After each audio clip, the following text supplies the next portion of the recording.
Welcome back, everybody, to another episode of the Daily Rumble. I am your host, Mike Dean, and I have a very special guest, a TikTok sensation. Mr. Andrew Vaughn is here with us today.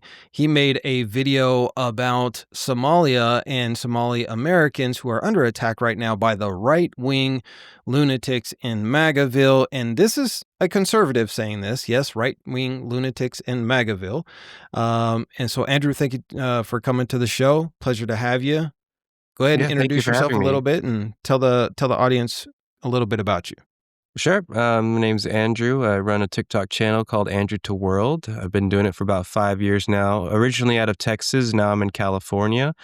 I've just been kind of in the middle of a lot of things. I grew up in a mixed family. I grew up in a very conservative environment. And now I'm a bit more on the progressive side of politics. And in general, most of my TikToks are me either trying to explain things or trying to provide some sort of historical insight into a wide variety of topics. Anything from Mormon history in Utah to Supreme Court precedents established in different cases throughout the 19th century, or just anything that really catches my interest. So it's just, I like to keep it curious and keep it varied and just try to talk about things that I hope people might find interesting. And so I found your profile, came across my FYP on TikTok because you had made a video in defense of Somali immigrants, particularly in Minnesota, who are under political attack right now. ICE is going around and racially profiling people. And your response to that was absolutely fantastic. You hit the nail on the head with it. Tell the audience a little bit about why did you make that video and what are your thoughts on the attacks that are happening on the Somali American community right now? Sure. Well, I have a lot of immigration in my family. I've got not only Irish blood that goes all the way back to the 1700s. I have an Irish ancestor who came here from Dublin who fought in the Revolutionary War. I've got some French Cajun blood as well. I have my grandmother who grew up near Nagadesh, Louisiana. And then on my mom's side, my mom is an immigrant from Taiwan. She came here in the 1960s after my grandfather when he brought his family over. And so you see quite a lot of things, you experience quite a lot of things as an immigrant. And then if you study the history, you see a lot of, in general, incentivizing immigration to the United States. And then when those immigrants start to become a threat to current power structures, then the narrative can change quite quickly. And what was so bizarre to me was seeing this complete tone shift on immigrants, specifically immigrants from Somalia. And my initial thought was that it makes sense as an easy target, in that same as how the president targeted immigrants from Haiti last year when he was running for president, it makes sense that he would go after a country that is relatively poor. Somalia is considered quite poor, and it is Muslim majority, and in general, people don't know very much about it. Now, in general, when you're dealing with bigotry, prejudice of any kind, it usually helps if you go after the most niche minority. In that, I believe the president has a stigma towards people of lots of different countries. He's just enforced a travel ban against, I believe, 19 countries over a few days ago. And the thing is, though, is that he can't say something as controversial as, we are going to stop Nigerians from coming to America, because there are a great number of people in America who know people from Nigeria, especially Christians. But most Americans don't know very many people from Somalia. Myself personally, I might have met some in college, but I don't know very many at all.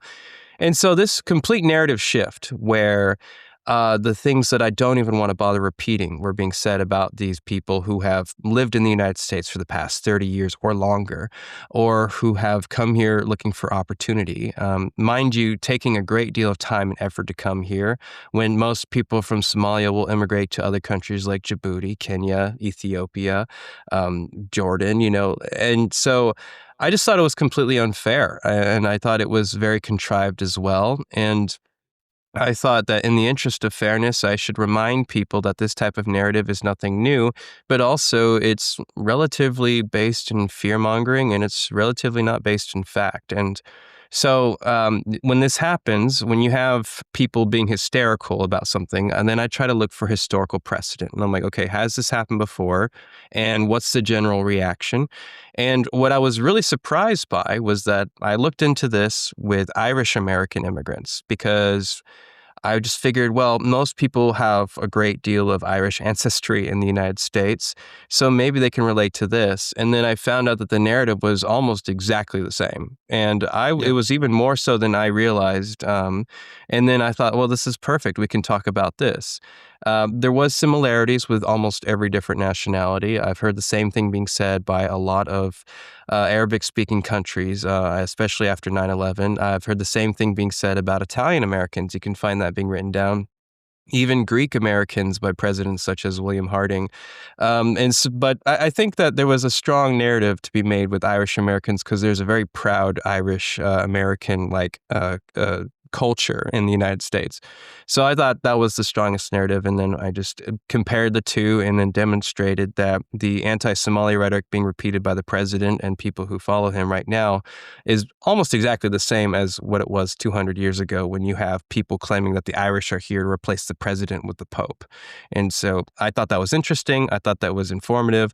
And I also thought it really spoke volumes as to how much of this is really contrived, because most people never meet someone from Somalia. Most people have no problem with someone from Somalia. And yet, if they're going to repeat this stuff, they should understand, that they're kind of perpetuating a cycle that they really don't need to perpetuate. And if you look at a lot of the other ethnicities like that have immigrated here since the foundation of this country, if you look at the Italians, you look at the Poles, you look at Gypsies, the same rhetoric and narrative from the white nationalist camp in the United States has just been regurgitated. And you just can Hmm. swap out the ethnicity and you have the same language over and over and over again. The same thing was said about Jewish people. Yep. Now it's, the Muslims are the easy target. And Hmm. then when you even like the Muslim community has grown in a lot of economic and political power in the United States to be able to defend themselves Hmm. much better than they were just post 9/11. Yeah. But that's why I think the president has chosen the Somali Muslim community because they have almost no economic or political power Hmm. within the spectrum of the United States. So again, I like it's the low hanging fruit for a racist to just pick on Yeah. somebody. It's the school bully, right? The school Absolutely. bully Yeah. never picks on the big football player. He always No. picks on the smallest kid in school. Yeah, and it's usually a gradual process. You start on one minority that most people don't care about, and then you gradually move on to more and more people so that you can assert more power for yourself. So I saw that too. I saw that as being a gradual process. There is a revitalization of anti-Muslim rhetoric right now in the United States, which is really sad if you ask me, because it seems so obvious when you really think about it. This is a religion of 2 billion people. And so naturally, you're going to have, a wide variety of people who believe all sorts of different things within that religion. I mean, I hung out with, Sunni Muslims from Kyrgyzstan in college, and they are Yeah. much different than someone from Riyadh, or Pakistan. And I think it's silly, if you ask me, just like how the president utilizes that to his advantage. I wish that it weren't the case. I wish that people could understand that, like, these are just regular people most of the time, just trying to live their lives. But I do think that he was going after people from Somalia because he considered them an easy target and he considered them like essentially weak, which is, again, to me, it's saddening because this doesn't need to happen. Like, we don't need to pick fights with people. We can just work together and solve problems. Unfortunately, he doesn't want to work together. And unfortunately, white supremacy has a tendency to do this where they will be openly hostile, then you'll challenge them on the hostility, and then they'll say, well, they'll backpedal to a bit to where they claim defensiveness or where they claim a more rational argument. And then maybe they might even try to make friends with you, and then they might, again, like double cross you if you open yourself up to it, which is, again, really frustrating. So I prefer being a bit more proactive when this type of rhetoric starts and just saying something now as opposed to waiting to speak on it. Yeah, I mean, when you look at the Somali community and how they even came to the United States, One of the tropes that you always hear from the white supremacist side is go back to your own country, Mhm. don't come over here. They're not assimilating, blah, blah, blah, blah. And as we were talking before we started recording the podcast, if you look into the history of why the Somalis are even here, it goes back to George Bush Jr., when he paid Ethiopia $1.4 billion to invade, rape, and pillage Somalia simply because they had thrown out their warlords and replaced them with a functioning government, albeit under Islamic law. It is a Muslim country. They have the right to do that. They had an Mhm. election. It was democratic, and that's what they had voted for. And George Bush didn't like that because how dare a country decide to have Islam as its rule of law? And you do have to understand that, like you were saying, there is a massive difference between each culture in Islam, Mhm. depending on the region. Like Kyrgyzstan is way different than Somalia. Somalia is way different than Saudi Arabia. Saudi Arabia is way different than the Taliban, right? Yeah. And so you have to understand that Islam in Somalia under the Islamic Court Union, that was a very moderate form of Islam. They were considered Sufis. That is part of their tradition there. So they're definitely not on the super right wing spectrum of Islam whatsoever. And just the fact that they had named their government that had brought the ire of George Bush Jr. So he gives their mortal enemies for over 1,000 years, the Ethiopians, $1.4 billion in military aid to invade them. And according to Amnesty International and other human rights groups, the Ethiopian military, which is predominantly Christian, raped and pillaged hundreds of thousands of women and girls as young as 4 and 5 years old and burnt their villages. One of the things that they had this scorched earth uh, way of doing things where not only would they sexually degrade all of the girls and the women, and old women were not spared as either, but then they would take all of their animals. And Somalia is predominantly an agricultural based country. So when you take somebody's animals, you've destroyed their ability to have any form of income now and in the future. So as this is happening, millions of Somalis are flushed into Mogadishu and seeking some type of shelter and getting out any way they can, fleeing through Kenya and Djibouti and other places.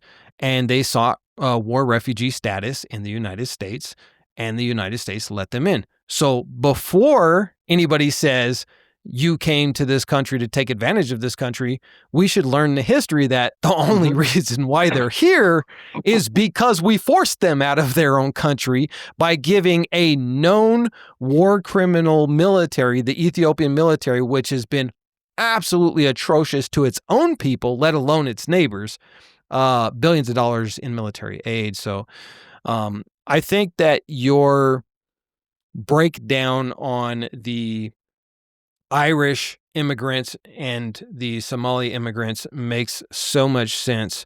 And I think it affected a lot of people. I mean, it basically went viral. Um, so let's talk a little bit about, what do you think this current administration, and like you said, you're more on the progressive side now, but you come from Mhm. a conservative family.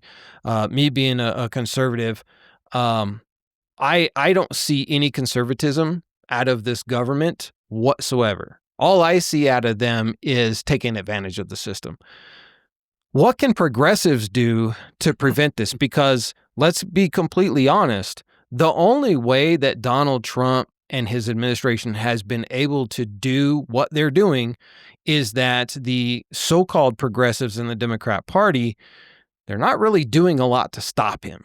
And I understand that they're not the majority, but what do progressives need to do moving forward to reach out to these minority communities, make them feel a part of the American fabric, and how do you stop Donald Trump moving forward? As far as like reaching out to these communities, I think that has been a major oversight of Democrats. I mean, since 2024, there was a lot of alienation between, from what I could see, the Muslim community and people like Kamala Harris, where they were pushing more towards Jill Stein. So, I mean, just basic outreach would be a start. I think that in general, an appeal to liberty is important, and understanding that. when it comes to, in general, when it comes to Democrats reaching out to these communities, it's important for them to at least start doing that. And I haven't really seen that much from the Democratic Party. Now, I vote Democrat mostly from a pragmatic perspective. I disagree with them on a few things. I think that there are times when they lack accessibility, where you're dealing with people from the North, for instance, where they assume people from the South are ignorant or uneducated. That's been a frustration of mine for a while. I know that last year, a great deal of Muslim Americans were not interested in the Democratic candidate Harris. A lot of them were pushing more towards Jill Stein, specifically because of Harris's honestly indecisive stance on Palestine, because it wasn't really that surprising because she's right behind Joe Biden. Joe Biden is a very big fan of Israel. He has been for quite a long time. And then she's campaigning using the money that he raised. So I can understand that she was in a very difficult place. But I also can But it's understand why. not it's not even just that. I mean, she's married to a Jewish guy who is Mhm. very pro-Israel, right? So even Yes. her family, like how I mean, you're basically putting Muslims in a position to vote for someone who, even though it's her husband, so he would be the first man, like the guy is very, very, very pro-Israel. Mhm. So like there's just no way that Muslims could, pull themselves to do that. And I think that Donald Trump came to Dearborn, he gave that speech. Obviously, we know it was all a lie at the end of the Mhm. day. Yeah. But at least he was willing to do that when Kamala Harris herself would not go to Dearborn. I would not vote for her if there was an open primary, just to be completely clear on that. So, outreach towards the Muslim and Somali community would be very nice. And also, I wish that Democrats would appeal more to liberty. I feel like they don't, there is not really a general understanding of liberty on the Republican side of politics, if you ask me. It's more so a sense of conformity. If you ask a Republican what their idea of freedom is, it's very optics based. They want a world where people are raising families, where they're kind of living in suburbs. And that's not what freedom looks like. Freedom doesn't look like what you want it to look like. If you have like a Christian nation, for instance, that's not freedom of religion. I'm very much in favor of freedom of religion because I believe that you can't force people to believe in God. You can't force people to believe in your type of God either. That's just unethical. So I don't understand why Democrats don't appeal to freedom more, and I don't understand why they don't really do a better job of like emphasizing how important it is to protect freedom of religion. When Republicans seem to have an absolute corner on that subject, whereas Republicans are pushing for more religious nationalism, which I again heavily disagree with. If you're talking about white nationalism or Christian nationalism, the two seem to be It's the same intertwined. thing. Yeah, it's Yeah. intertwined in ways that make me very uncomfortable to discuss it. But I will discuss it for the sake of, doing a service to people. But I honestly don't get why Democrats don't just like emphasize how we can do a lot better when we utilize, the ability to allow people to live together. There is really nothing stopping us from like coexisting. And my personal take over the past year has been that Democrats are largely scared after the November elections last year. They've been mostly just waiting to see what the electorate thinks. And so you've got Mamdani winning in New York City. That was a major shift for them. And then you've also got a series of Democrat wins across the board this past November. So I believe that they're going to be a little bit more enthusiastic, but I was also getting the impression that they were waiting to see what would work election-wise this year before they started making any drastic changes. And that usually means holding on to a base, and that base means a certain demographic, and that usually means not reaching out to minority demographics. So that's probably why they've been quite distant, honestly, over the past year. Yeah, and I think if you look at Mamdani, and again, I don't believe in all of his economic policies, but I respect the campaign that he ran. Mhm. And even again, I'm actually a Muslim, so he's a Muslim. I would have voted for him even as a conservative, but not because he's a Muslim, but Mhm. because his campaign was focused on the main thing that everybody cares about right now, which is affordability, Yeah. and not getting into the identity politics and all of this sectarianism that we have on the right. So I think that moving forward, if the Democrats want to have any type of success, because it's easy to run and win a campaign, it's a lot different when you actually have to get in and do the work and start running a city, start running a state, start running a country. So what I've seen from the Democrats, and I'm not affiliated with the Democrats or Republicans, I always tell people don't vote party line, vote the best politician. Yeah, I agree. And if I were to give any advice to the Democrats, I would say you just got the winning ticket handed to you, and you're still not getting it. Mamdani just gave you the cookbook, as it said, to really be successful in these midterms and in 2028 with the presidential election. And you still have candidates like Kamala Harris polling second right now. How is it like that's the exact opposite of what the people are asking for? They want somebody that is unapologetic and able to essentially say the things that is politically incorrect, like Donald Trump, but on the other side, right? And that's what Mamdani was. He was not afraid to say, why would I go to Israel? I'm running for mayor, not Tel Aviv. I'm running for mayor of New York, right? Yeah. And my focus is on the people of this city, not foreign countries. That was like, if you would have done that 10 years ago, that's a death knell. You're not even going to make it out of the primary, let alone win the mayoralship of New York City. But I think people now have seen, especially your generation and younger, I think have seen that politics of old doesn't work in the United States anymore. Because what you end up with is Joe Biden, who is basically a worthless president, gets nothing done. And then you have a psycho trying to destroy the country like Donald Trump. So you've got to do something different now. How do you feel about Gavin Newsom? Because he's polling first right now if he were to run for president, and we all know he is. I'm on the fence about him. He's the lesser of two evils. So if it's him and JD Vance, I'm definitely going Gavin Newsom on that one, because JD Vance is a weirdo to me. But how do you feel about Gavin? Well, I was the first half. Well, going back to Biden, the first half of his term, I was pleasantly surprised by what he accomplished in a relatively short time with a very slim majority. He passed some infrastructure bills that really took effect almost overnight. There was a highway that I drove to get to work, and they immediately started construction on it relatively months after that bill was passed. So I was pleased to see that. There's also some consumer protection laws that went into effect that I was really happy to see. And then he was pushing for a minimum wage increase, which I'm a big fan of. I grew up in Texas. Minimum wage there is still $7.25. I was making $2.13 an hour as a server with tips. This was back in 2019. And if I didn't make enough in tips, then I would get a check that would keep me at $7.25. So I was in favor of that, but because of Senator Joe Manchin of West Virginia, who wasn't willing to vote for that, that never got through. I'm very much in favor of infrastructure reform in the U.S., and I think as far as Gavin Newsom is concerned, I think he might be probably one of the most qualified politicians to handle that in some ways, because he's dealing with, he's the governor of California, which pretty much has every different type of infrastructure you can imagine. You've got all these different environments, all these different types of projects you have to manage.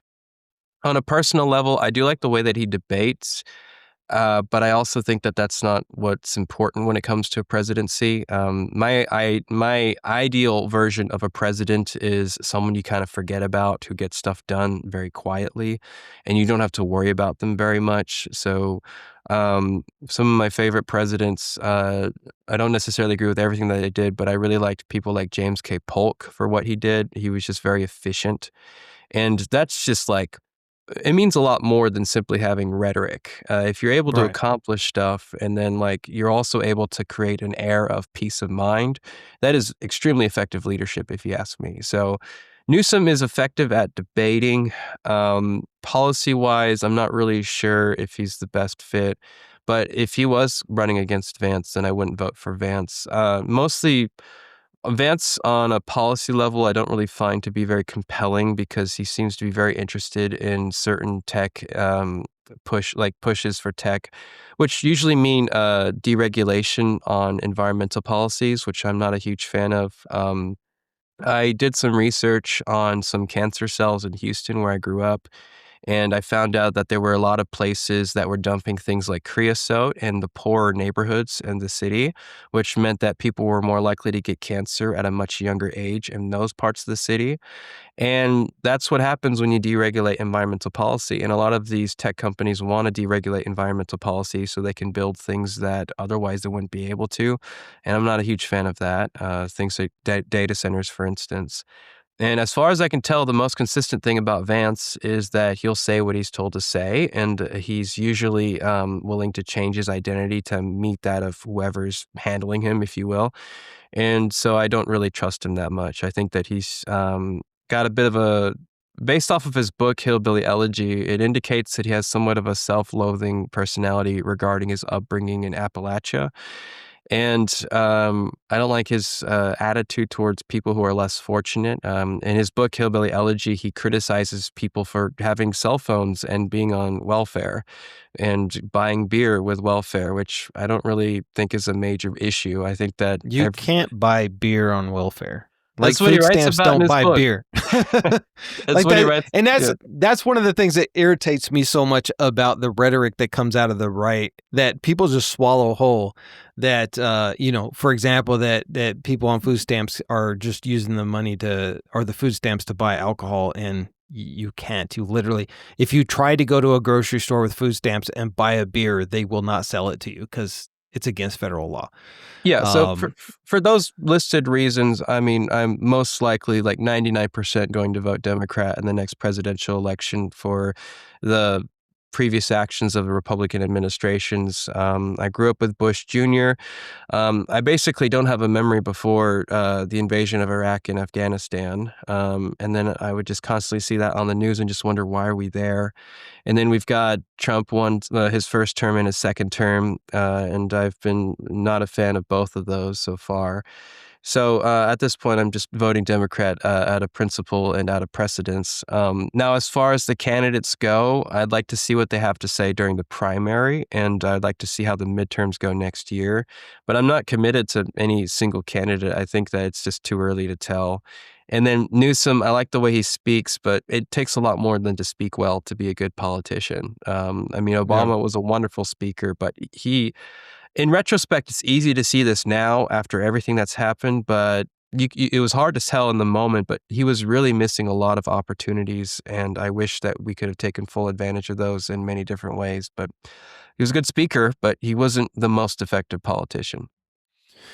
And I mean, if you go to the Gaza situation that's happening right now, I mean, Obama had the opportunity, he had the majority of the Senate and the House.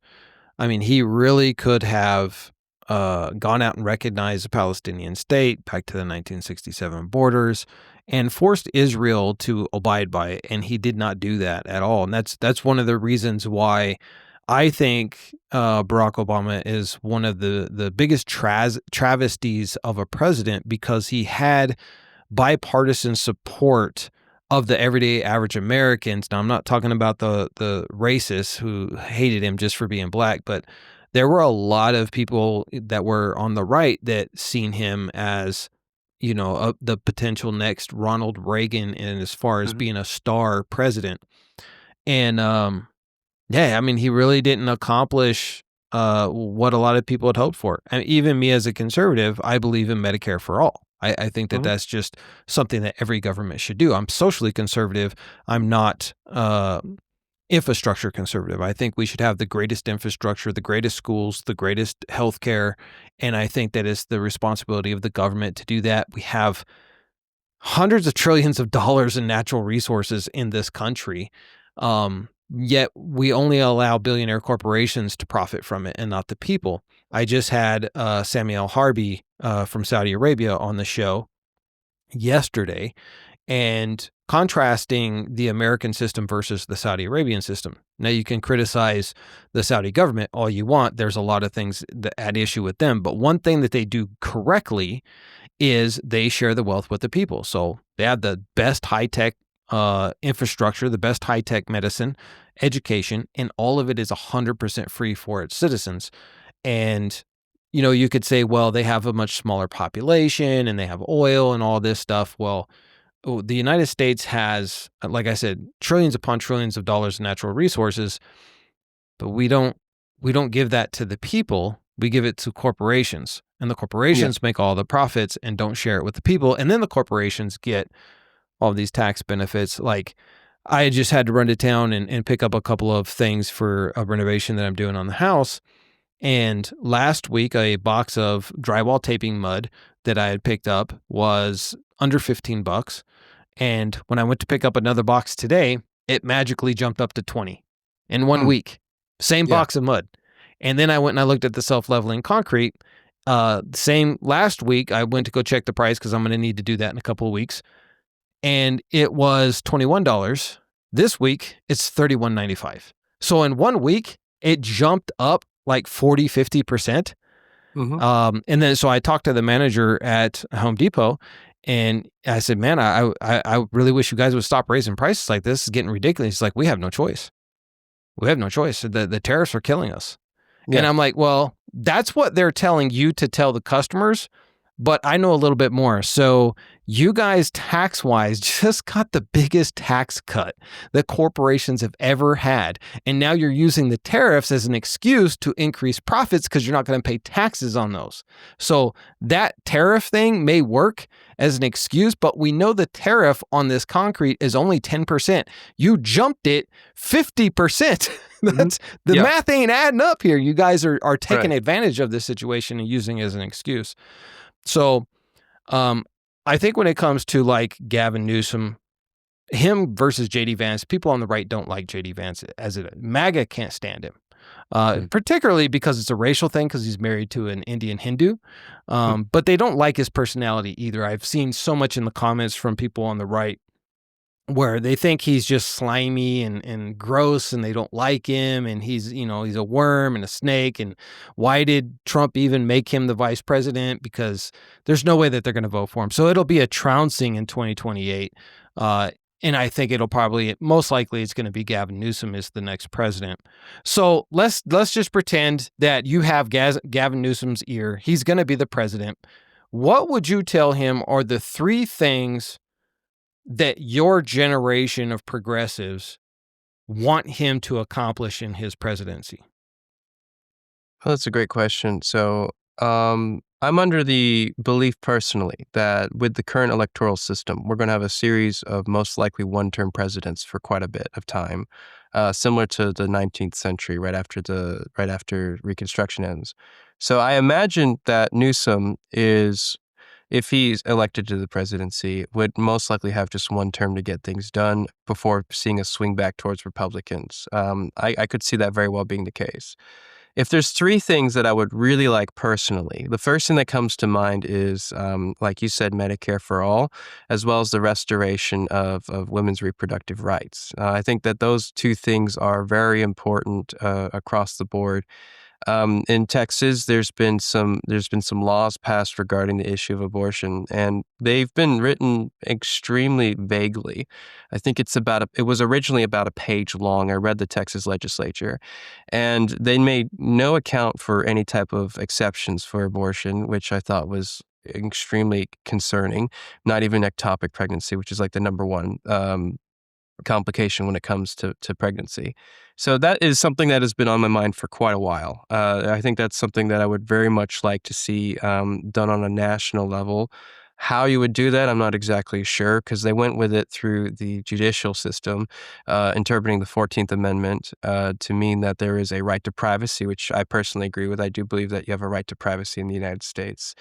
But that would probably mean codification of it through Congress, which would require 60 votes, I imagine. So that's a bit difficult, but I would very much be in favor of that. The second thing kind of ties into this would be, in many ways, just raising the minimum wage. Like you said, these corporations, they have a lot of money, and they spend a lot of this money on things like stock buybacks. I believe stock buybacks reached $1 trillion either this year or last year. And I would very much like to have at least an excise tax on stock buybacks. At least 5% would be nice. But I would also like to ban it altogether, because I don't think you're actually creating value. I think that you're just making it so it looks like you're creating value. The implications of that would be quite large. You would be affecting people's retirement packages, their 401ks, their own investments as well. But I believe that we need to have discipline when it comes to running businesses and effectively creating like innovation. You can't just say on paper that your company is improving and doing better, just because you bought some of your own stocks and then you burned it so that your value goes up. I just think that's unfair. Um, I'm also seeing these corporations in many ways pushing for more protectionism in the United States, which means usually banning Chinese products when they become too competitive. For instance, my workplace stopped stocking DJI drones. They now stock Potensic drones. I believe that's the brand. So it looks like they're going with a different manufacturer.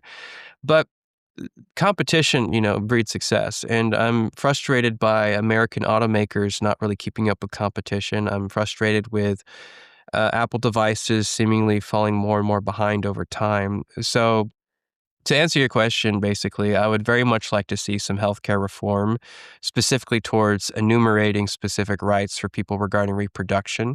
I believe that it's wrong for the government to determine whether or not you can reproduce, and I believe that extends to abortion. So, like, if the government can't forcibly sterilize you against your will, which is still legal in most U.S. states, then they can't also make it so you can't have an abortion, because there might be cases where having an abortion would allow you to continue reproducing. So I would like to see some major healthcare reform. I would like to see some worker reform as well, specifically towards minimum wage.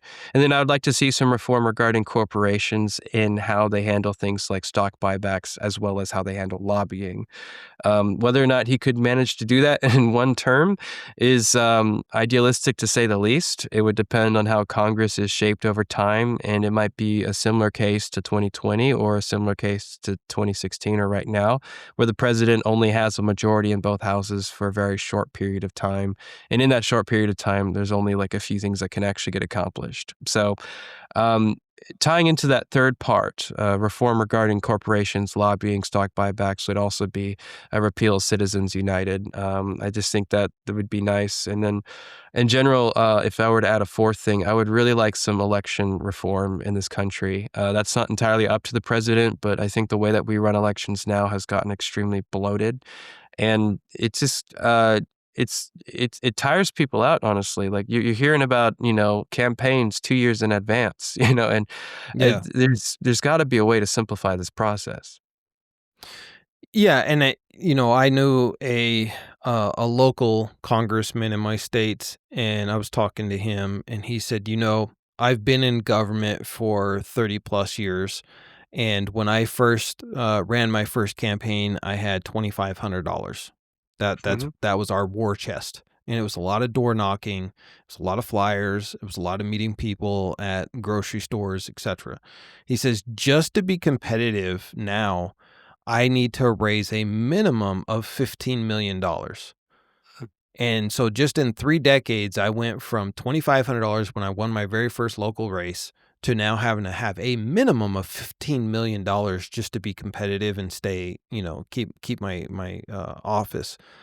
And I think that the corporatization of America has basically entered every single aspect of our country and Yep. in our culture, to where politics is the same thing. It's like who can get the biggest war chest from these corporate donors and foreign lobby donors.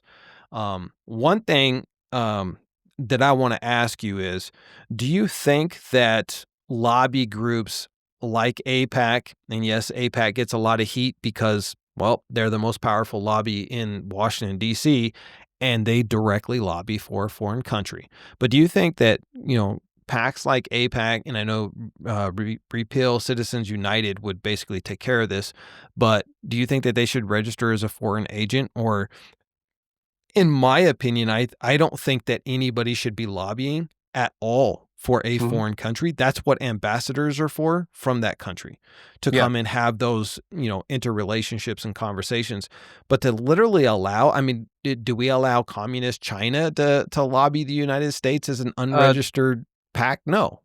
no, there is lobbying from all sorts of countries in the U.S. But they have to Informal. register. Well, not necessarily. It can be formal, it can be informal. Senator Menendez of New Jersey was recently arrested and sentenced to prison, I believe, because he was taking bribes from either Egyptian or Saudi Arabian officials. You I you think it was have Egypt. Yeah, you have like Saudi Arabians having alfalfa farms in Arizona. You have K-pop. So you have all these different ways that different governments influence American politics, and that's just kind of how it goes. You're going to have American influence in other countries. That is just how we operate, and it's not something I necessarily agree with. I think the United States government is probably the biggest of glass houses. So whenever I see fellow Americans criticizing what other countries are doing, I'm like, be careful because we're probably doing the exact same thing. So I think that it's important to be mindful of that. Um, I would very much like for AIPAC to register as a foreign agent. I would very much like a lot more transparency when it comes to who's funding whose campaigns. You are able to see where these donations are coming from, where these political action, groups are like whose campaigns they're supporting or endorsing. So you are able to see that. However, most people are unaware and they just simply don't know about it unless you tell them like directly through social media. My understanding as to who's funding who, like I would never know that Cory Booker is extremely Zionist until someone told me about this about last year. So there's a lot of information that people have to know to be politically aware. And my general experience with voters is that they don't even look at candidates' tax plans for the presidency. Like I would ask people, what did you think of Harris's tax plan? They never read it. So Yeah. when it comes to these lobbying groups that are in the interests of other countries, I think it's important to be aware of them. And I would recommend that they register as foreign agents. Implications of that are pretty serious, but I think that's more transparency, and I support more transparency like that. And it's also quite understood that there is a lot of informal or quiet lobbying like all over from other countries. It's hard to pinpoint it, which is frustrating because I don't want to make accusations that are baseless, but you can see that there are some people who are lobbying in the interest of China. Every now and then you'll see it. Again, I don't want to name names on that specifically because I don't have any examples that I can like prove. But I can tell that AIPAC is very clearly, funding politicians' campaigns or primarying out candidates like Jamal Bowman, who was more pro-Palestine for someone who was more pro-Israel. So if there's any way to make more transparency so we know what people are voting for and what these, corporations or these lobbying groups are funding, I'm all in favor for that. What do you think about the United States getting back to its anti-monopoly laws that we used to have back in the 60s, 70s, and 80s? And some of these laws are still on the books and they're just not Mhm. being enforced, right? So, Yeah. how do you have, three or four families owning all of the media in the United States, for example? Like Yeah. back in the 70s, that would be political suicide if you voted for that. Like nobody would vote for you if you were going to allow Verizon to own all of, cell phone towers or Hmm. something. And, you know, back when I was a kid, I think we had, even before cell phones, just landlines, we had like 30 different telephone companies in the United States. Now on the cell phone thing, we have like three. Yeah. I mean, And that to answer your question, I mean, I'm a huge fan of antitrust law. I'm a huge fan of Theodore Roosevelt's antitrust law. I think it's something that definitely should be enforced. And I've seen it like play out in many different ways. So, for instance, if you're talking about ISP or phone service providers, What they'll do is they'll say, well, we need to let the customer choose for themselves. So we don't need more regulation. We can just operate and the customer will choose the best service. And then I would have this happen in my own neighborhood where basically once you cross this street, if you have Verizon, you've got no service. If you have T-Mobile, you do have service. But if you're on the other side, if you have T-Mobile, you have no service. And it was just ridiculous. They cut up the territory for themselves to where there was like only like one viable provider wherever you lived. And that's basically what kind of radicalized me in a sense where I realized, okay, this is what happens when you don't put in regulations, when you don't allow for fair competition. We tried doing that with smaller companies. My family used Windstream as an ISP for as long as we could before eventually adopting Comcast. And I mean, it was what you do when you have no other option. You have to eventually go with the monopoly. But the the sheer like ubiquitous nature of monopoly in the United States is something that's hard for me to even picture any alternative of. Like, I can't see a world where I'm not buying Nestle products in the grocery store. I've thought about boycotting Nestle, then I see all the different companies they own, and I'm like, I don't even know how to not do this without growing my own food. And I'm in an Yeah. apartment in LA. I don't have any grass, So Yeah. it's like it's I don't as someone who's like, Gen Z, it's scary to me that I see no other type of world. I don't know what it's like to live where there's not nearly as many monopolies. There's the massive acquisition of Warner Brothers by Netflix that is going on right now. I work in the film industry part-time, and everyone is just like very unenthused about it. We're not really surprised because Warner Brothers has had some issues financially in the past. But we're also just wishing that we could go back to the days of where you had like United Artists, where you had all these different production companies, and they were all being much more experimental and competitive with each other. That's something that we all kind of yearn for. But those days aren't around anymore, and like uh, it is wild to say that like I just don't even know what it's like to not have a monopoly. Like I don't. The only thing I can think of where there's like honest competition is like sports leagues now, and even then there's like issues with parity. The NFL has some parity, but like the MLB, I'm a major baseball fan. There's a very clear lack of parity with these Yeah. large market teams, being able to spend $1 billion on a roster over the next 25 years, as opposed to a small market team spending about 60 million. So, um, it's something that I wish could be addressed. And I'm sorry that I can't even like provide an ideal picture of what that even looks like. I think the biggest thing is like for whoever you're going to vote for in the midterms and whoever you're going to vote for as president in 2028, I think there just needs to be a strong emphasis from Gen Z, and really you guys need to lead the way with your energy, your voice, your social media, and be able to get out there and say, listen, we want antitrust laws. We want these major media companies, AI companies broken up. They need to Mhm, be. It's not unheard of. We did it with the telephone companies. We did it with the mhm, railroad companies, and everybody back then said that's impossible. It'll never happen. And then they did it, and everything worked out just fine. In fact, what you see is if you look at the periods of times where they broke up these major corporations that basically controlled all of our day to day lives, the economy exploded in growth from mhm, breaking up those corporations. So what you ended up seeing is better quality of service, cheaper prices, more competition, and therefore you ended up having new businesses coming into the market that otherwise never would have come into the market. I mean, how do you recreate a TikTok? Well, they have a monopoly on social media or X or YouTube, right? How do you create any of these things now when you've allowed these companies to have an overwhelming monopoly? You'll just never be successful. But if you were to break them up, now all of a sudden you'd probably see 30 or 40 different social media companies spawn out of breaking up TikTok and spawn out of breaking up Meta and spawn out of breaking up YouTube, right? Separate Facebook from Instagram and make Instagram its own company again, and watch how much better that becomes quickly. And I'm very much for that. And people say, well, that's not a conservative ideal. It actually is a conservative ideal, Yeah, because it is. in Yeah. traditional conservative ideals, we want the individual and we want more small businesses. That's what we believe as conservatives makes America great.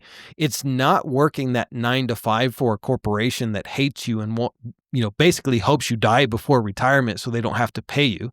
It's going out there and building your own LLC and your own S corp and your own sole proprietorship and bringing something new to market, something that you love to market. That's what's made the United States so great and why we've become the world's largest economy. It's based on the small businesses in the United States. That's literally what makes up the largest tax base, not even these major corporations. Mostly because the major corporations get these huge tax breaks and they don't have to pay anything anyway. So I think that there's a lot of commonalities between what we would consider progressives in your generation and the conservatives of what I would say nonpartisan conservatives. That's what I would describe myself, right?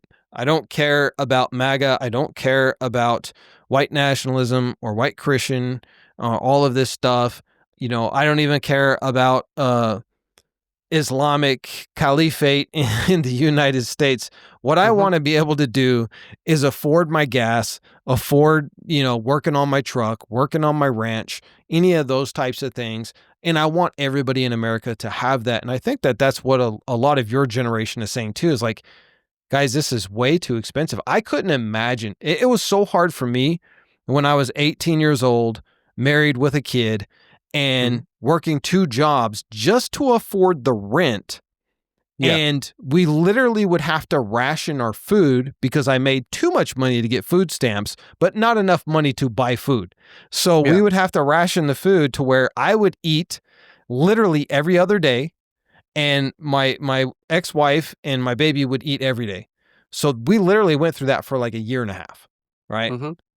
Now, I don't know how you guys do it with how little you make and how much everything costs today. Like I just don't get it. I don't know how you guys even are alive right now without just, falling off the earth and dying or something, because Well, I how mean, can you afford we're anything? yeah. I mean, we are like there are some major generational differences in our like livelihood. Um, Like for instance, I believe Gen Z is having a lot fewer children just because we're scared to like bring another life into this world if we can't afford to take care of someone. That's like a big thing I've seen from a lot of my contemporaries is that they're like, well, I want to have kids, but like if I have a kid right now, I can't afford it. And then there's no maternity leave for most people. If there is maternity leave, you're talking maybe if you're lucky 4 to 8 weeks. And that's just Yeah. not enough time. That's like I mean, after 8 weeks, a baby still needs quite a lot of care. So, yeah, I mean, that's pretty much the most, like, noticeable difference is that, having children is a lot more difficult now. Housing is definitely a lot less affordable. I did live on my own in Texas, at a below market apartment for about 2 years, and now I live with a roommate in Los Angeles, and I'm paying a lot more now than I was back then. It's tough. Some things have gotten cheaper in my opinion, like, I mean, food is more expensive, but it feels more accessible at the same time, and, I'm not exactly sure how to square that, but it's just I feel like starvation is not nearly as big of a problem as it used to be, from my opinion, but, I mean, I work in a bakery, so maybe that's because I'm always around bread. Um, but, yeah, like, affordability is definitely a major, conversation, for a lot of Gen Z voters. I wish that Gen Z voters were a bit more consistent, but that's a bit normal for younger generations to not vote as consistently as older people do. Usually people in the 40 and up demographic vote more consistently because they understand how important it is. While Gen Z people are in college or they're, raising children, and so they don't always have the opportunity to go and vote. Um, but we're all like For me personally, I'm just forlorn to the idea that I just won't have a house for a very long time. I imagine I might have a house in about 20 years, but I also am just thinking that on this current trajectory, I will be in an apartment for at least the next 5 years.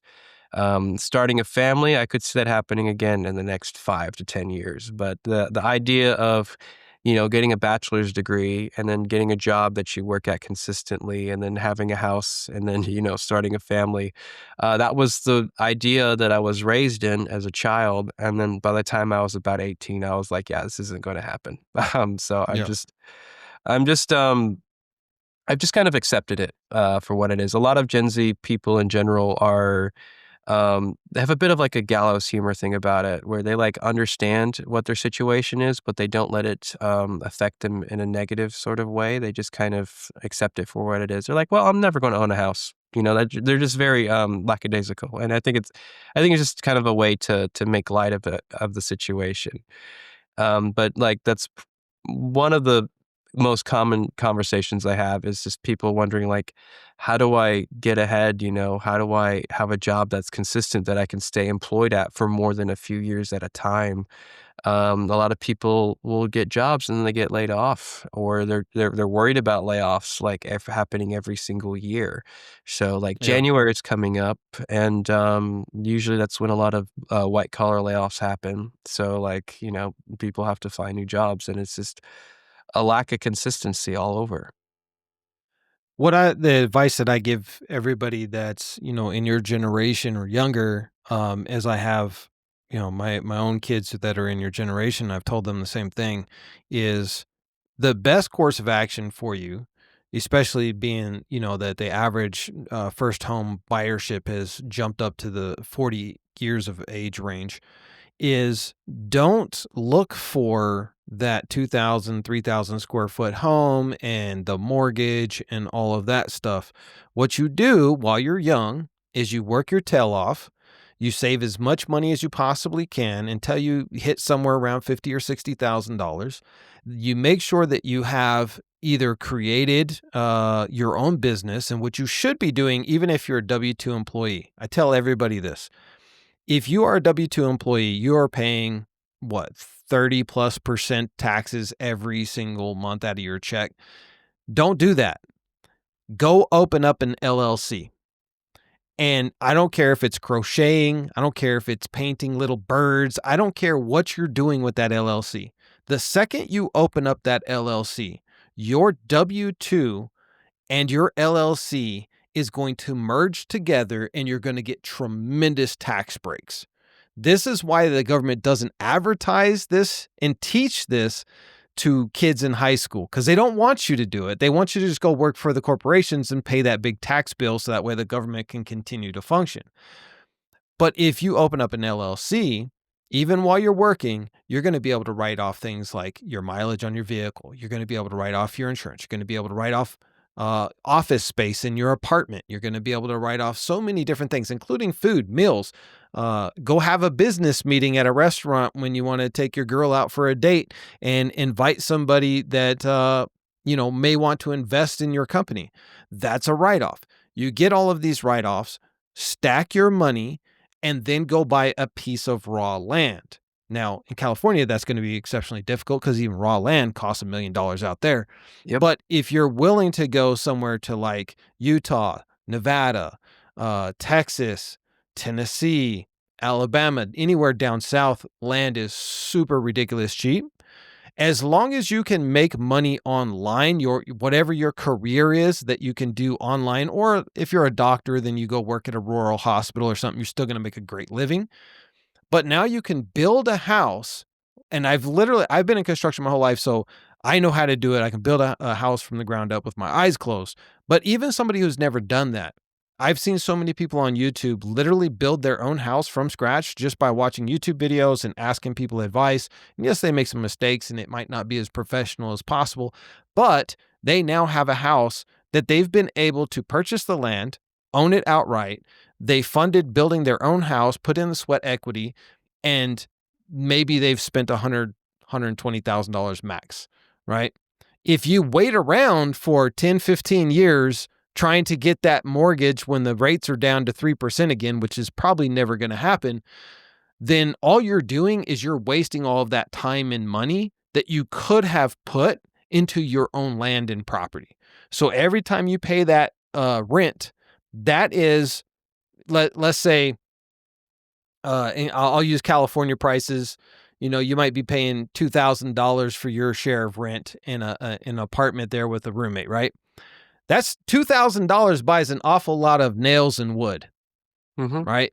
And so every month you're saving that money that you're then able to build out yourself. Now, if you're in a situation where you literally just cannot leave your job, like you're stuck to that physical location, then I would say, again, start that LLC so that you're not paying as much taxes. You get all those tax write-offs, and don't do it as a tax shelter either. Do it because you intend to actually make this business become profitable.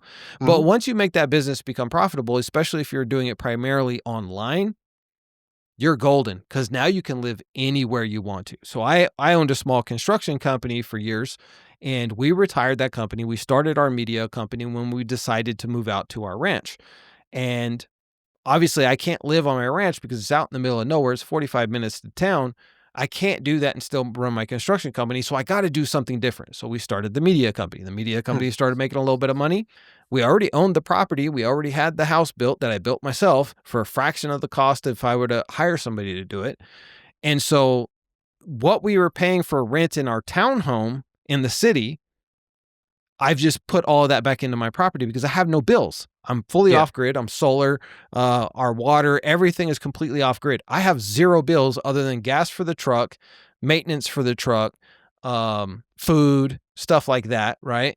Healthcare premiums, which doubled this year, right?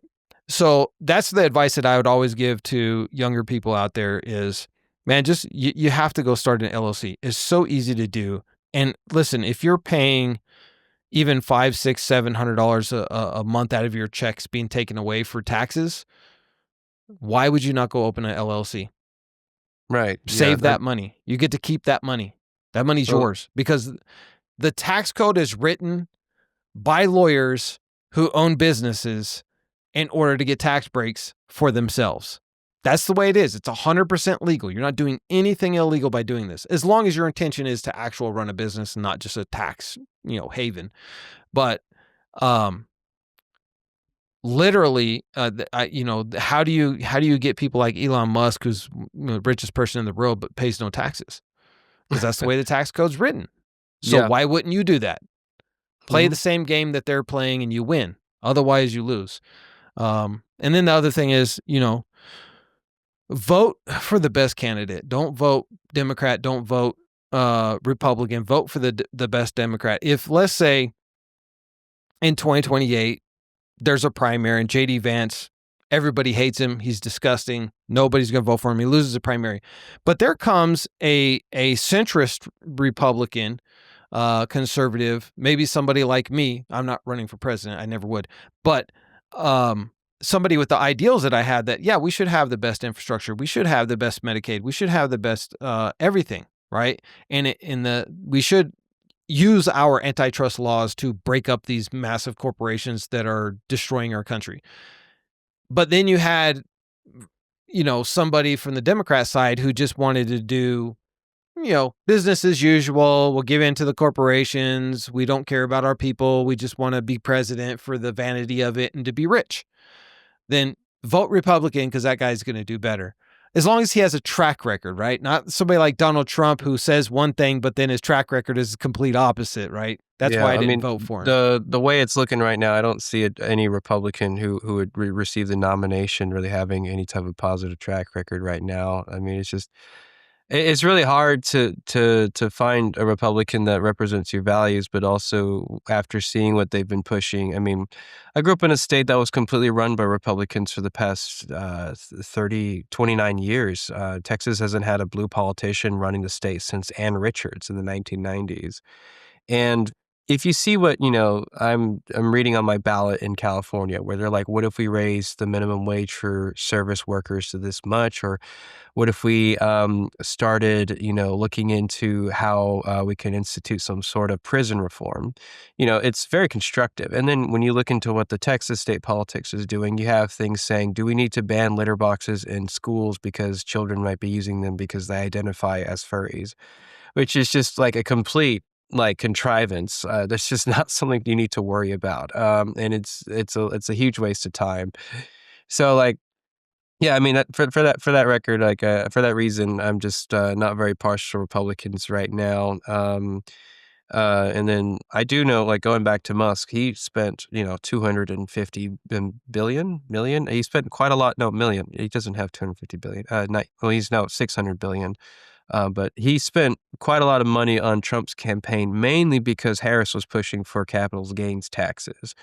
which I'm a bit mixed on. I think that it is important to make sure that money is moving and it's not just sitting in a stock. But he was really concerned that she would go after him with that. And then I believe he was dealing with some money troubles at the time because of his Twitter acquisition and his Tesla stock being low. So, yeah. So, uh, yeah, I agree though. You don't just vote based off of party. I think that's short-sighted. And I've seen a lot of people who have told me like, "Oh, I just can't vote for a Democrat." They just could not bring themselves to do it, which is, kind of sad, 'cause um it's kind of like when discover a product that's much better and then someone's like, "Well, I only buy products from Sears." And I'm like, "Why?" And then they're like, "Well, I've been doing this for 40 years." And I'm like, "Well, Sears makes really bad lawnmowers. Why are you still buying this one?" That's a personal anecdote. But I do agree though. It is important to not look at the party affiliation, but to actually see what they're doing and what they've voted on and worked towards in the past. Yeah. I mean, even at this time, because the pendulum is swung so far to the right, and we have lunatics running the government, both in the federal government as well as in a lot of state governments, like in Texas, for example, right now. Um, I would vote for. I mean, again, unless if Thomas Massey were to run for president, I would vote for him, and he's a Republican. But if somebody not a Thomas Massey, who I believe is probably one of the most honest politicians in federal government right now. If it were somebody, if they just said it was going to be JD Vance, then I'm not voting for JD Vance. Right. And if it was Gavin Newsom, who I have a lot of suspicions with, in some of the policies that he's put in California, I think the protectionism of Jews over everybody else, that some of the policies that he's put in, is quite concerning to me. I don't want Jews to be attacked, but at the same time, if you can't criticize somebody simply because they're Jewish, that's a problem for me, because they have no problem criticizing Muslims. They have no Right. problem Yeah. criticizing black people. They have, Mexicans, Latinos, everybody can be criticized. Everybody can be hate speeched against, but this one particular group, nope, that's off limits. And to me, that's now you're creating a separate tier of people. I think if you're going to enact it for one group, it has to be for everybody. And so I worry about his foreign policy when it comes to the Gaza genocide. Will he just be like Joe Biden and just be like, yeah, we'll give you whatever you want because hey, JPAC paid for my campaign in California, so I'm gonna help you guys out when it comes to this. However, at the same time, if it's between him and JD Vance, well, I guess I have to vote for him. Mhm. And like you said, I think he's a really good debater. He's very witty. He's a tall, handsome guy, and we all know that just like buying a car, you buy with looks before you buy with brains, and that's Yeah. what a lot of people do in the election. So I agree with you on that 100%. That you have to look at the politician, you have to look at the track record, to kind of see what is going to be the best outcome. At the end of the day, I think that more people on social media like you, like what we do here at the Daily Rumble, is going to help push this country in the right direction. I don't think that we're lost right now. And I love what you said earlier, that despite the fact that most Gen Zers feel like they're just never going to own a home, they don't let it get them down. Hmm. And I think that's a part of that youthful spirit of, yeah, times are hard and it sucks, but I'm gonna overcome somehow at some point. Oh yeah, absolutely. I mean, Um, yeah, like there's no uh say the United States devolves into fascism, right? Fascism is self-cannibalizing. It's just unsustainable in nature. So they either turn on themselves or, everything goes belly up. Now, we're not really at that point if you ask me. I believe that we're getting close to it, but I don't think we're nearly past the point of no return. So in politics, you need to have relentless optimism. You need to like always be acting as if you can enact the change that you want to enact, because there have been so many missed opportunities in the past. If you look at how Woodrow Wilson could have met with Ho Chi Minh, and he could have encouraged French Indochina to become more democratic in nature. Instead, they met with communists, which created communist Vietnam. You have to understand that, like, not only are the actions that you're doing right now have far-reaching implications, but also relentless optimism towards trying to enact positive change and understanding that, you absolutely have to shoot for the stars. And yeah, like we could descend into, a complete fascist state in the United States, but that doesn't mean that we can't overcome that as well. I naturally don't want that to happen by any means. And I think that we can continue working to at least undermine, criticize, or speak out against that from happening. There has been considerable pushback on the Trump administration this past year. Not nearly enough, if you ask me, but there has been some. And, you have to cherish that as it happens, and you have to encourage that too. So, yeah, I do believe that like times can be difficult, but I also believe that it's 100% necessary to just continue working as if you absolutely can succeed, especially in politics where you're trying to, help people's lives and to, push for more liberty, more freedoms, more access for millions of people. do you think Gen Zers feel like the United States is close to a civil war? Because when you look at the rhetoric on the right, Hmm.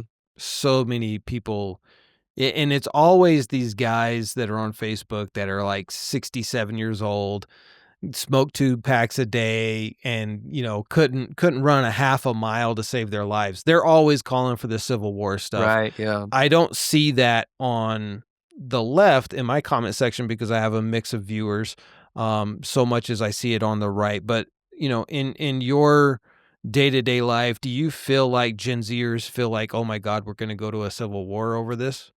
Well, a civil war is kind of like an apocalypse in that it's a very appealing scenario because it's a reset. And a lot of people are very attracted to the idea of an apocalypse because they want a societal reset of some sort, or they want they want a situation where they don't have to be responsible. And apocalypses are attractive to people because they're like, well, I don't have to worry about cleaning my room because the apocalypse is going to happen. So civil wars are attractive to some people because there are people who have fantasies of being a hero or fighting wars because that's a relatively simple thing to understand. You have your side, there's that side, you must defeat that side. And wars are fairly simplistic things to understand, like, kill the enemy before they kill you. So I believe that there are people who are attracted to the idea of a civil war because they have some deep-seated insecurities, frustrations, emotions that they haven't fully processed. And it seems somewhat romantic to have a situation where you can fight for what you believe in, and also satisfying if you can, attack an enemy that is visibly in front of you and easily identifiable. Peace is more complicated. Peace discourse, disagreeing with people and coming to a consensus. You don't know who's on your side. You don't know who your enemies or your allies necessarily are. So that's a bit more draining on the brain. That's a bit more difficult to process and deal with. In the same vein that, sometimes it's easier to go through a breakup than to have a successful marriage because a breakup is easy. This person's hostile towards me and I can be hostile towards them. Whereas during a marriage, I'm sure you have a lot more experience with this than I do. I've never been married, but there are times where you wonder if you are making the right decision or not. And that's not easy to sort through. So I believe that it's a fantasy for some people to have a civil war. I believe that white supremacy is hoping for a civil war because there are a great deal of white supremacists who want to enact violence against minorities. They're just waiting for an excuse. Um, Sometimes this can be during riots. Sometimes this can be during natural disasters. Sometimes this can be literally contrived out of thin air, like most race massacres that have happened in this country in St. Louis and Tulsa and Springfield. So I think it's mostly a fantasy. But what's also interesting is that usually a major indicator of a civil war happening in a country is if the amount of teenagers surpasses or outnumbers the amount of middle-aged people in a society. So if you have more 35 to 45-year-olds in a country as opposed to teenagers, then it's less likely to happen. And so as far as I know, it's very much not the case. I believe the United States is majority middle-aged, and people are having fewer kids in general. And so for that reason, I don't see a civil war happening. But I do see a potential for the United States to be broken up over time. I wouldn't be surprised. I am concerned very much by the president saying that they're going to withdraw federal funds for certain states that go against his agenda. That's how that starts, where these states start saying, well, we're not going to send you our tax dollars if you're going to withhold federal funding because you disagree with us. So that scares me a great deal because I don't want the union to fracture again. That would be very destructive towards the amount of goodwill that we've been gradually trying to rebuild over the past 150 years since the end of the Civil War. But the idea of another civil war happening in the next 5 to 10 years, I don't see it in my opinion. I largely believe that it's just people who really want to live a life where they can do whatever they want without responsibility, including violence towards people that they have grievances against. And the biggest thing that I always say to people is, when you're looking at a civil war scenario in the United States, how many people would volunteer to leave their cushy, air conditioned home and basically live out in, a hostile environment for months on end, which is what you would have to do Yep. with militias and then the military and nobody really wants that. And I think one of the things that prevents it, if you look at the Arab Spring in countries like Egypt, Tunisia, etc., in Syria, I mean, those people had very hard lives and poverty was the vast majority of the population. And why didn't the Arab Spring happen in the Gulf states? Oh, because everybody's fat and happy in the Gulf states, right? They Yeah, all live in big, nice houses with the air conditioning. They drive Mercedes Benz. Why would we do an Arab Spring here no, I when we agree. would Yeah, risk losing all this? Same yeah, thing in the United States. I tell these people that want a civil war, they fantasize about it. First and foremost, uh, violence and confrontation, not even on a war scale, but just think about getting into a street fight. hmm That is a very taxing thing to do. So if you've yep. never been in violent confrontation, yes, Hollywood makes you think it's all great and good, but I guarantee you there's no respawning in a real life deathly situation. This isn't Yeah, Call of Duty, okay? right. Once you get shot, there that you don't inject yourself with some magic potion and you're just healed again. That's pretty much it. You're down for the count. Either you're severely injured, you're going to require surgery, which is probably not going to be available. hmm Look at the amount of amputations in the Civil War of the United States. It was in the millions, right? And so could you imagine living without your legs? Could you imagine living without your arms? Um, so usually it's these people that have never been in real violence. They haven't been in war. They haven't been in the military. Um, and the people that have been in the military that are calling for this, those were what we call the back enders. So they were the support staff. They weren't actually on the front line facing the Taliban. They weren't in the front line facing Iraqi insurgents, getting fired upon. And so they're like, yeah, I was military. Okay, what was your MOS? What did you do in the hmm military? Oh, I was Yeah, a cook. right. I Okay. mean, So, it's just because like when that you old. look at the special operations guys, they're like, no, we don't want a civil war. We Yeah, don't, because they they've don't been say there. anything. Yeah, I mean, Yeah. I've got two of my brothers are in the military right now, different branches, and I've spent a lot of time around veterans, and in general, they don't have it like the ones who are most experienced understand that you don't want to get in any type of gunfight whatsoever. I mean, my biggest gripe with gunfights in film, which is understandable because it's a dramatic sort of experience, but like my main thing is how do you know who to shoot at? Because like I watched the first Purge like years ago, and there's like these two smoke bombs that go off, and a guy, the hero, starts shooting at the enemies. I'm like, how do you know where they are? How do you know what's going on? Because when gunfights actually happen, you have to know, am I being shot at? Where is this happening from?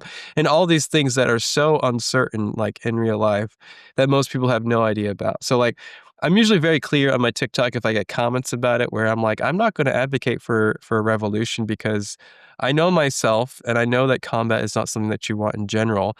But I also know the main reason why is because I know that if you have any type of armed conflict whatsoever between an ideology, like whatever is going on with, if you want to call it Trumpism, if that would be the revolution. Well, the people who are going to be targeted first are going to be people with disabilities, people who might identify differently, members of the LGBTQ community, intellectuals, academics. And those are usually the first people to be targeted, either sequestered or executed or taken prisoner. And I have like, I don't have the heart to do that.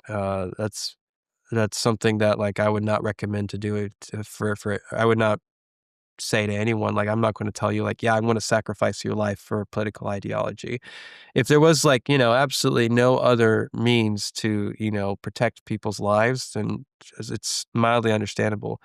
But most of the people advocating for revolution, civil war, that sort of thing, they really I don't think they really understand what they're asking for and what that would mean. And I think you're absolutely right. We live very comfortable lives with our very nice, very nice padded Yeah. chairs and AC and everything. And I think the majority of the U.S. Doesn't really want to give that up. I mean, you just, even if you're not going to listen to our own military who have experience with this, with the veterans, just ask the Ukrainian soldiers, do they want to continue fighting? Ask the Russian soldiers, do they want this war? Hmm. All of them are going to say, no, we'd rather be home with our families. We don't Yeah. want to be out here in the cold. We don't want to be getting shot at. We don't want drones shooting at us, blowing us up, all of this stuff. It is not fun. We want to go home. Hmm. And that's exactly what would happen, within the first couple of weeks of a civil war. All these people have this fantasy that it's going to be so amazing. Oh, it's amazing until you get shot. It's amazing Yep. until a drone flies in and blows you up. It's Hmm. amazing until you run over an IED, and then it's not amazing anymore. Yep. In not only that, why do we have such a high suicide rate of veterans who Hmm. served in military conflict zones, and not just the United States, but any military that's done that? You have this with a 10-year period after they come home, where they are the highest susceptible population to committing suicide. Why is that? Because war is literally hell. Hmm. Even if you survive, you didn't get shot, you didn't get blown up, but you did that to somebody else, another human being. And Right. now you have to live with that every single day. Maybe you shot into a vehicle and then you inspected the vehicle and it was full of women and children.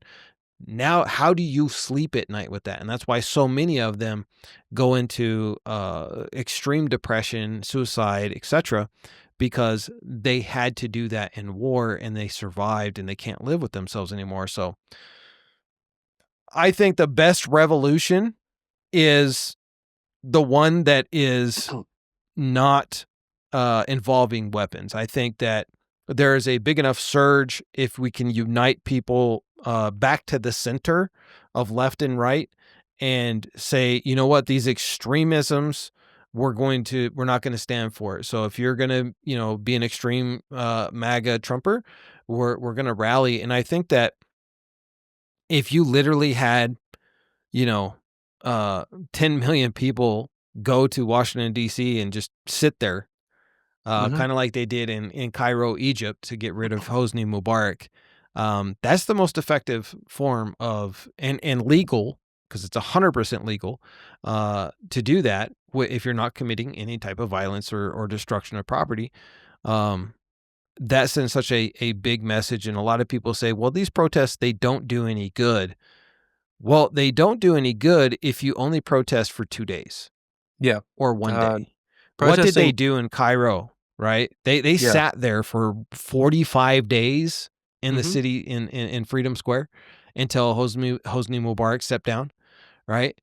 that's the type of thing that a lot of people don't understand is they say, well, protests don't work. Well, sure, they don't work if your protests only last 6 hours.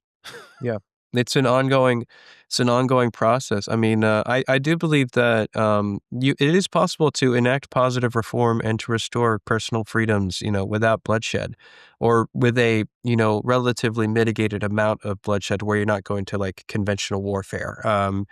Going back to my heritage on my mom's side in Taiwan, you had basically an authoritarian government under Chiang Kai-shek until his death in the 1970s, under single party leadership of the Kuomintang, or KMT. And my grandmother is a fierce advocate for the Green Party, the DPP.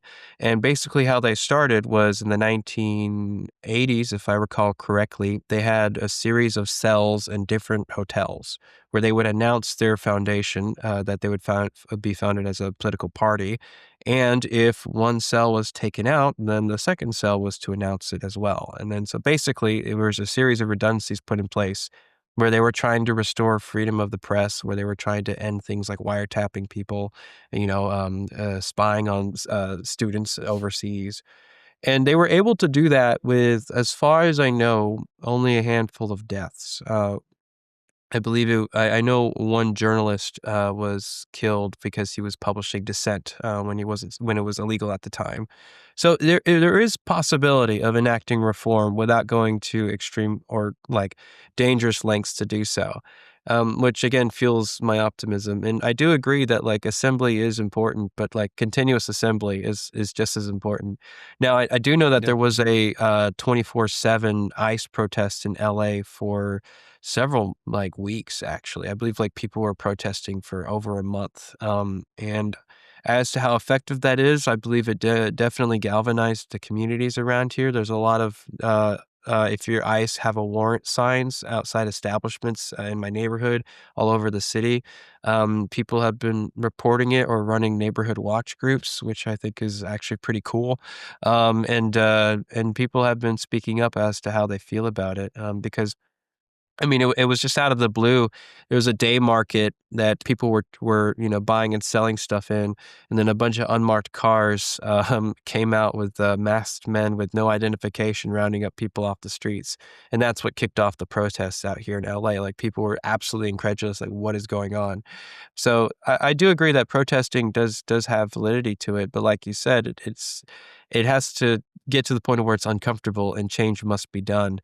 And my general opinion is that most politicians don't think that we want the things that we're asking for, because it hasn't been made clear to them enough as to how much we want them for lots of different reasons. Like, I would protest much more if I could afford it, but I've got to work. I don't Yeah. have that much free time. And I think a lot of Gen Z is kind of in the same boat where they would absolutely protest if they could. But that is also in itself that has become a luxury, which is unfortunate. I wish it was more possible for us to do that.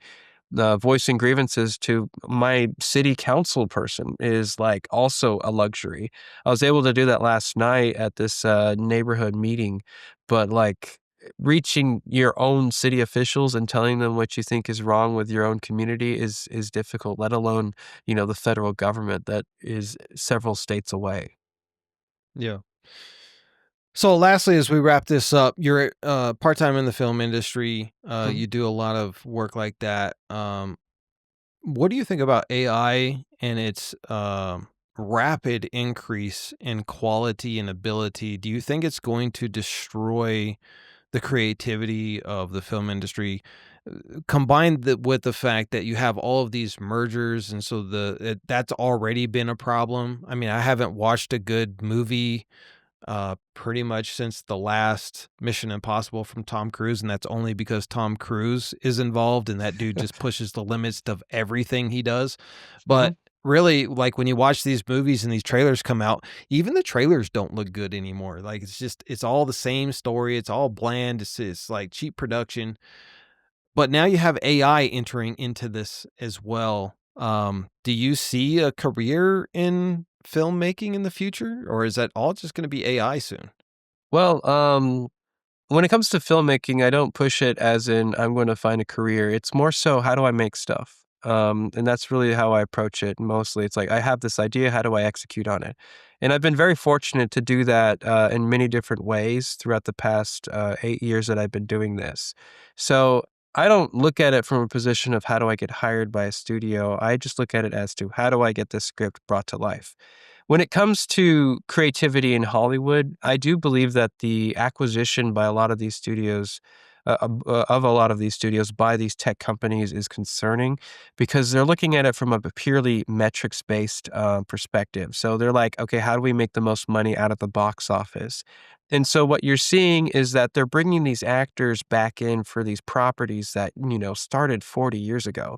So you have, a new Beverly Hills Cop movie, 30 years after the third one, which was that was the last one for a reason. Eddie Murphy did not enjoy making it very much, and you can kind of tell in his performance. Uh, but you see these tech companies making these films because they believe it'll make money, so they start going back to old IPs, and then you start seeing them flirting with the possibility of using AI to make films.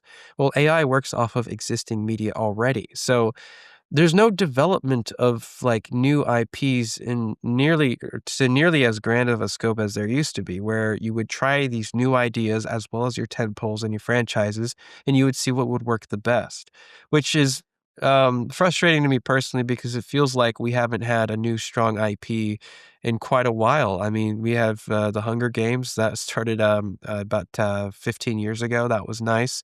And then there's been a few others, but not nearly that many, in my opinion, not since the beginning of the Marvel Cinematic Universe. So I agree that there's some like derivations to be found in film that has pushed me to look for more niche experiences. Like I just watched The Voice of Henry Job.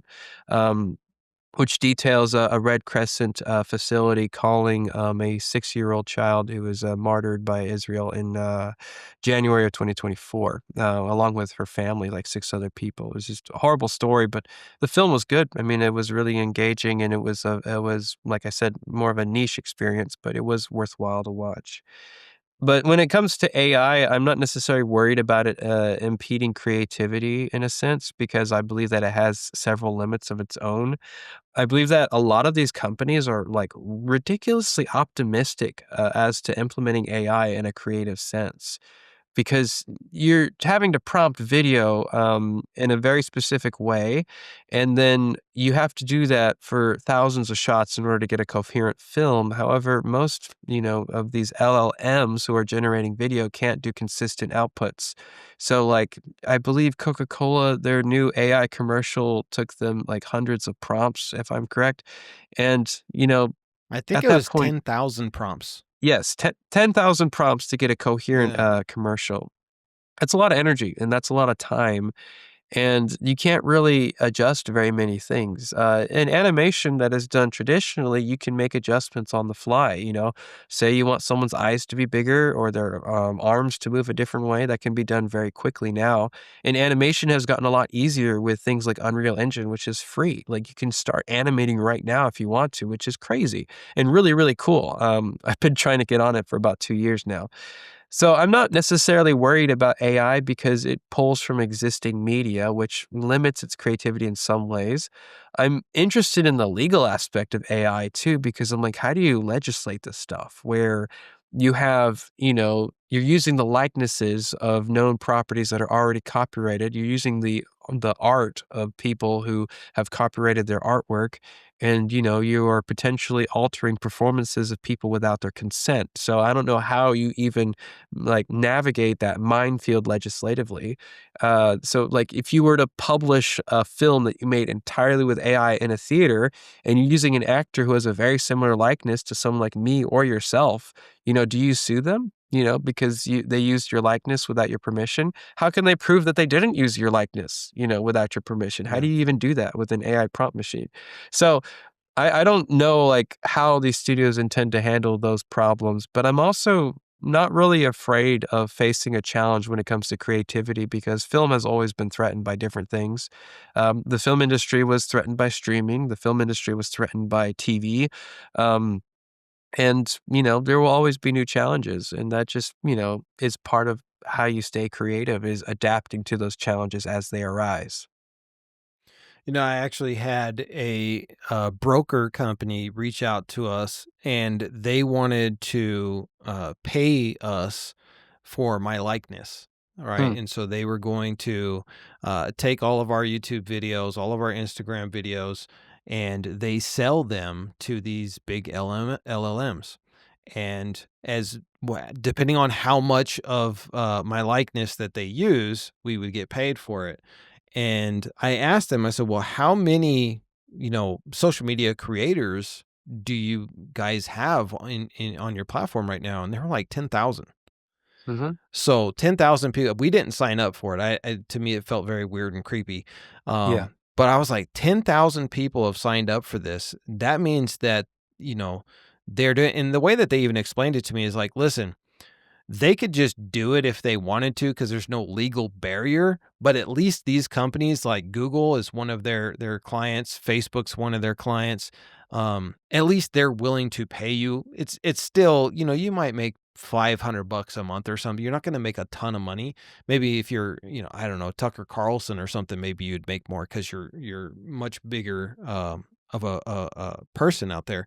But the fact that they told me, listen, they could literally just do this if they want to, because there's Hmm. nothing preventing them legally from just using it, because once you put it out on social media, there's no law against it, but at least they're willing to pay. And I was like, man, that is really creepy that how many people, how many dishonest AI companies are using people's Facebook profiles without them knowing it, of their kids, their Hmm. parents, their intimate uh uh portraits of their families and stuff, and they don't Hmm. even know, videos, etc., and we're just freely posting this stuff. So my kids have, especially my daughters, they have no videos or pictures online at all. Like Yeah, that's just I'm not gonna actually, happen. You're not yeah, I doing mean, it. I'm not overly paranoid, but I do recommend keeping your children offline, at least for a good amount of time. Yeah.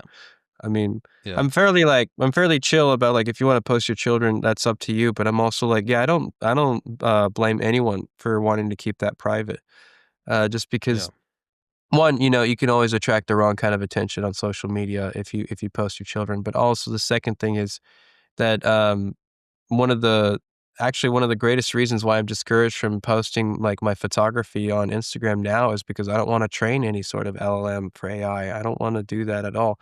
It was supposed to be things that my friends could see. It wasn't supposed to train a model that could be Yeah. potentially disrupting the environment in a place that I don't even know about. Right. Exactly. Well, at the end of every one of these episodes, I'm starting a new little thing where the book I'm reading this week, and so the book that I'm reading this week is Palestine: A Short History from the Roots of Zionism to Today by Mohammed Elhami. I just started reading it, but so far, absolutely phenomenal read. Highly recommend it. I'll leave a link down in the description. I get absolutely nothing from it. It is not a sponsored post or anything, but this week, that's what I'm reading. Next week, who knows what I'll be reading? I'll let you know. Andrew, thank you so much, man, for coming on the show. You're definitely welcome back anytime. Best of luck to you out there in the TikTok world. And guys, I'll leave a link to his social medias if you want to go and check him out. Absolutely just phenomenal content. The way that you do your research is so on point. I absolutely love watching your videos. So again, thank you for coming on. And guys, go and check him out. Thank you, Mike. Thank you so much for having me, and, have a great rest of your day. I really appreciate it. All right, guys, thanks for following the Daily Rumble. Make sure you hit that follow button, the subscribe button, depending on where you are watching us from. Like and comment and share this with everybody you know, because knowledge is power. So stay empowered.